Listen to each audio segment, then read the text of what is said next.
Hey, good afternoon, everybody. It's November 18th, 2022. We are in the New Testament and we are in the book of John, and we're going to read chapter 11, verse 1 to 54 today. Okay.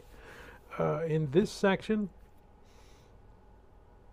John wants us to see a few things. Okay. First of all, he wants us to see that Jesus is God. He's showing us that he's the light of life, and he's the path of life, and he's the bread of life. Now he wants us to see that life emanates from Jesus. He's actually going to raise someone from the dead. He controls life. He gets 11:30 is a really important verse. Shortest, Jesus wept. Shortest verse in the Bible. And probably one of the most powerful verse. Why is he weeping? Well, if you look right before that, he's deeply moved in the spirit and troubled as well when he finally gets to Lazarus' home. So he's really sorrowful that his best friend died, but there's trouble in there. So what's the trouble? Well, if you look at the underlying Greek word for that verse, Jesus wept. That's that emotional weeping and pouring out. Everywhere else in here that it's talking about weeping and mourning with all the rest of the people, there's more of it's more of the process that they're talking about. So what troubles Jesus? Well, when he gets there, they're mourning for Lazarus and their brother, and they're sackcloth and ashes on their head because that's a Jewish tradition. But you know what? They've also probably got some flute players and a professional wailer, because that's what the Romans, you had to do that when you were mourning somebody. There's probably some other Canaanite pagan things in there. It's a problem called syncretism, and it's basically one of the biggest problems throughout this Bible, which is, hey, you know what? I believe that there's one God, and I'm going to follow that one God, but just in case, I'm going to have a little shrine of Baal on my desk, and maybe I'm going to worship him, and maybe I'll have a little Asherah pole. So just in case, I believe there's only one God, but just in case that's wrong, I'm going to have some other things. So what Jesus sees when he gets there is that there's the Jewish mourning, and there's a whole lot of other stuff going on. So that's part of, so he's weeping because he's lost a friend, and he's also weeping because, hey, you know what? You guys are kind of lost your way. And he does this big miracle that he raises Lazarus back to life. And Lazarus has been dead for 4 days, so he is dead. That's the significance of that 4 days. There was not a mistake.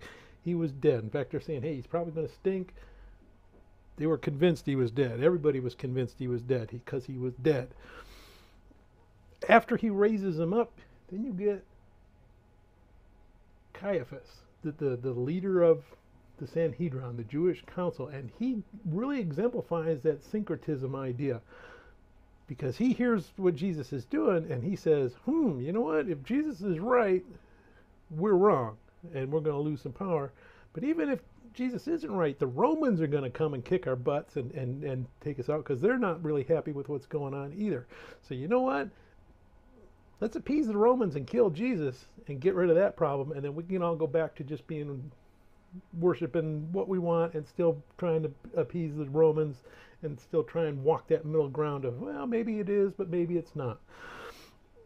So there's a whole lot going on in this section. So let's go ahead and read John chapter 11, verse 1 through 54. Now a man was sick, Lazarus from Bethany, the village of Mary and her sister Martha.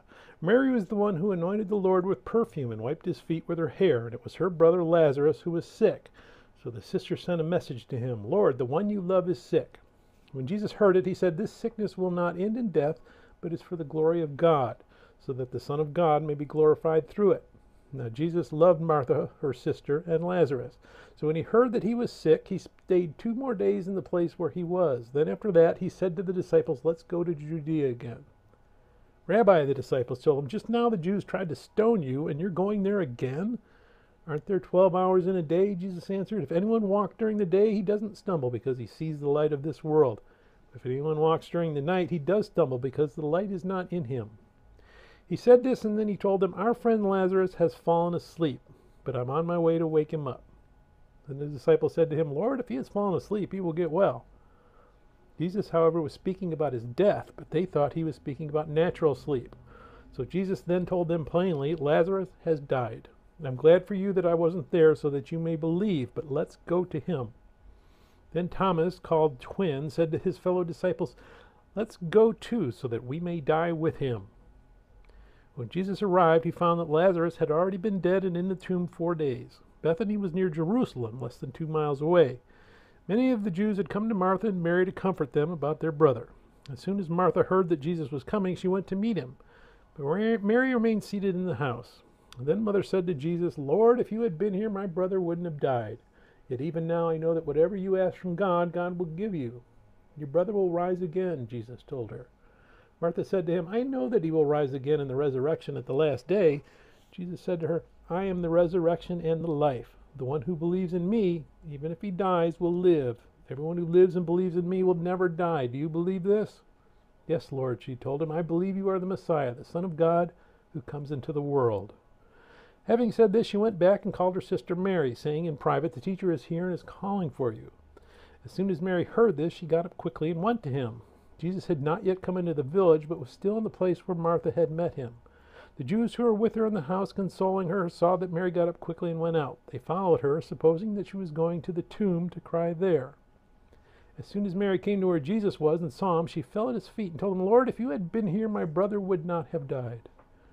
When Jesus saw her crying, and the Jews who had come with her crying, he was deeply moved in his spirit, and he was troubled. Where have you put him? He asked. Lord, they told him, come and see. Jesus wept. So the Jews said, see how he loved him? But some of them said, couldn't he who opened the blind man's eyes also have kept this man from dying? Then Jesus, deeply moved again, came to the tomb. It was a cave, and a stone was lying against it. Remove the stone, Jesus said. Martha, the dead man's sister, told him, Lord, there is already a stench, because he has been dead 4 days. Jesus said to her, didn't I tell you that if you believed, you would see the glory of God?